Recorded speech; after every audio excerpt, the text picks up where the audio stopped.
Most people think the future of artificial intelligence is being decided by software, by algorithms, by data, by the brilliance of engineers in Silicon Valley writing code in glass buildings. But that's not where the real battle is happening. Right now, there is a silent war unfolding across the world. A war without bullets, without public declarations, without breaking news alerts. And it's not about algorithms.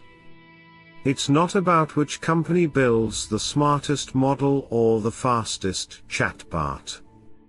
It's about chips. And whoever controls them, controls everything.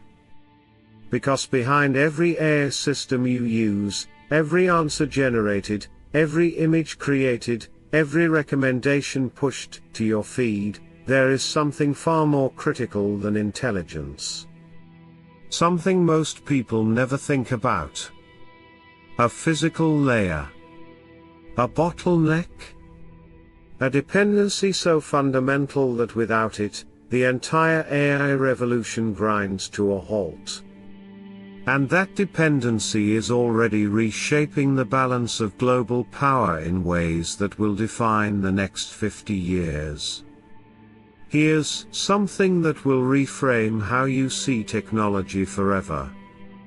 Every time you interact with an AI, when you type a question, generate an image, or ask a system to analyze data, your request travels to a data center. Inside that data center, your prompt is not processed by a regular computer chip. It's processed by specialized hardware engineered specifically for one purpose: massive parallel computation. These are not the processors inside your laptop. They are architecturally different. Fundamentally different. They are designed to run thousands of operations simultaneously, in parallel, at extraordinary scale. And without them, AI doesn't work. At all. We've been told that AI is a software revolution. That the magic is in the model. That intelligence is an intangible thing, emerging from lines of code and mathematical functions. But that's only half the story. Because no matter how advanced a model becomes, no matter how many parameters it contains, no matter how many hours it was trained, it is completely useless without the hardware that powers it. And that hardware is extraordinarily difficult to build. Let's talk about what it actually takes to make one of these chips. We're not talking about a factory. We're talking about one of the most complex manufacturing processes ever engineered by human civilization. These chips require precision at the nanometer scale, structures so small they are measured in atoms. The machines that print them cost more than $500 million each. A single factory to produce them costs over $20 billion to build. And the global supply chain for this hardware runs through fewer companies than most people realize. At the center of it all is a company most people outside the tech industry have never heard of. TSMC? Taiwan Semiconductor Manufacturing Company. One company. One island. And nearly all of the world's most advanced chips flow through it. Let that sink in for a moment. The infrastructure powering the AI systems used by billions of people every single day is concentrated in one geographic location. A location that sits at the center of one of the most geopolitically volatile regions on the planet. But before we get to Taiwan, let's talk about design. Because building chips and designing chips are two completely different disciplines. On the design side, One company has become so dominant it's almost uncomfortable to say out loud. NVIDIA? Their GPUs, originally built to render video game graphics, turned out to be almost perfectly architected for AI computation. And when the deep learning revolution arrived, NVIDIA was already positioned to capture it. Today, their chips are the backbone of modern AI infrastructure. From billion-dollar tech giants to early-stage startups, from research labs to government agencies, everyone runs on NVIDIA hardware. And demand isn't just growing.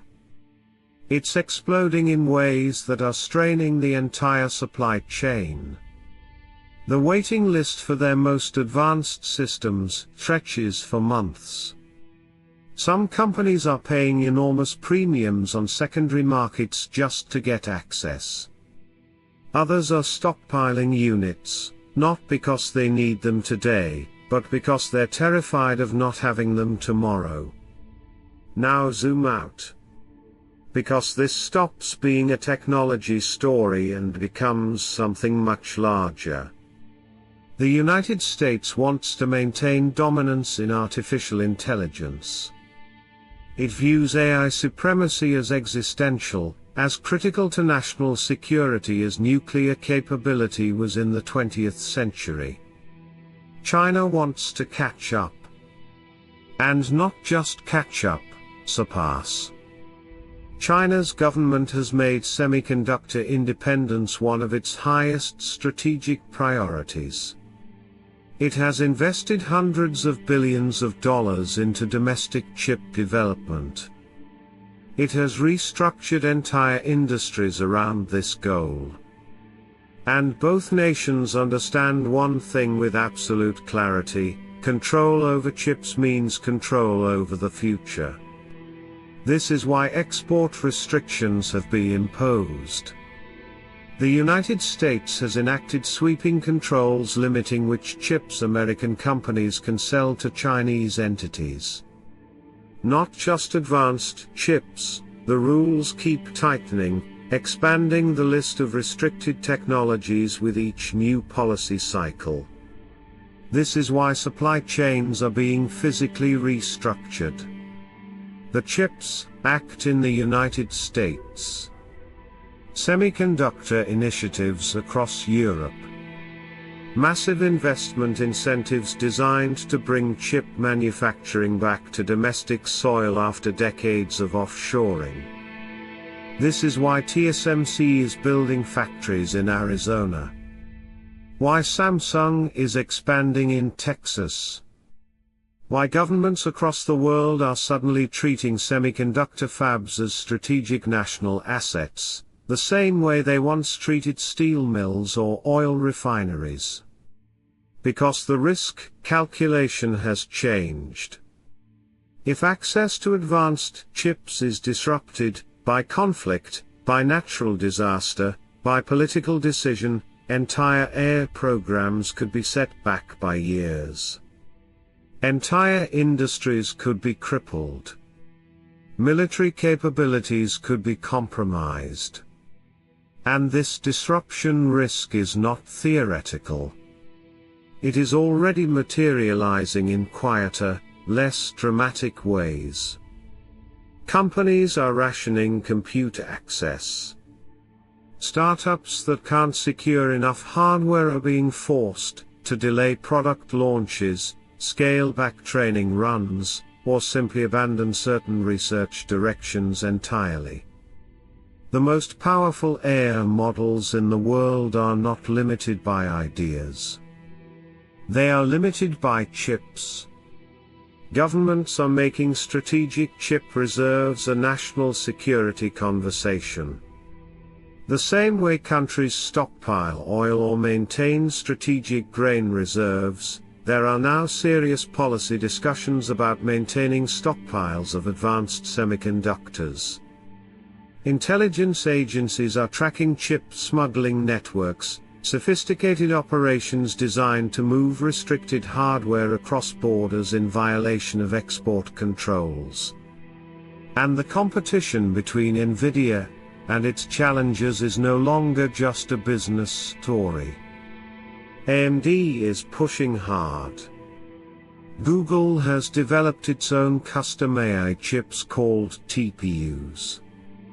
Amazon has Trainium. Microsoft is investing heavily in custom silicon. Even OpenAI, the company behind ChatGPT, has reportedly begun working on its own chip program, because depending entirely on one supplier for your most critical resource is a strategic vulnerability that no serious organization can accept. Here's the part that most people miss completely. For users, AI feels instant, seamless, infinite. You type a question and the answer appears in seconds. You generate an image and it materializes in moments. The interface is designed to feel effortless, like magic. But behind that magic is a system that is deeply constrained. Constrained by physical hardware that takes months to manufacture. Constrained by supply chains that run through a handful of factories on the other side of the world. Constrained by geopolitical tensions that could, at any moment, restrict access to the most critical components. Constrained by energy, because the data centers running these chips consume electricity at a scale that is beginning to stress national power grids. And constrained by economics, because access to this hardware is not distributed equally. The companies that can afford the most chips move fastest, build the most capable systems, and widen the gap between themselves and everyone else. As AI continues to scale, and it will continue to scale, the demand for chips will grow exponentially. The models being trained today are already pushing the limits of what current infrastructure can support.